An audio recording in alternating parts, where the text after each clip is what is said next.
ఎవరైతే గకారాలు 4 హృదయం లోపల నిలుపుకుంటారు వాళ్ళు మళ్ళా అధోగతి కూడా. గకారాలంటే గ శబ్దం ఏవేవి? గంగా, రెండవది గీత, మూడవది గాయత్రి, నాలుగవది గోవిందుడు. 4 గకారాలు గ గ గి గో. గంగా మొట్టమొదటి, గాయత్రి రెండవది, తర్వాత గీత, నాలుగవది గోవిందుడు. ఊకే వీళ్ళకి ధ్యానం చేయి, నీ అధోగతి కాదు.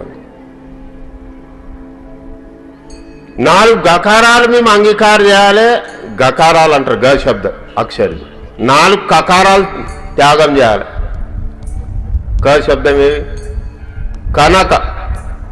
కనక అంటే బంగారం, లోభి వృత్తితోటి ఎక్కబోదన్న.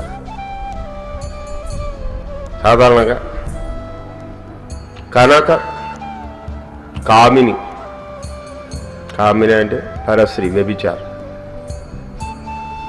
తర్వాత కీర్తి, అతి ప్రసిద్ధికి లోబి కావద్దు. అంత పూర్తి జగుని ఎక్కి ఎక్కి ఎక్కి ఎక్కి కింద పడతాం. కనక, కామిని, కీర్తి.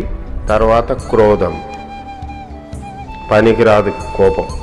ఇవి 4 ఇడిచిపెట్టినాయి. కకారాలు 4 గకారాలు అంగీకారం చేసి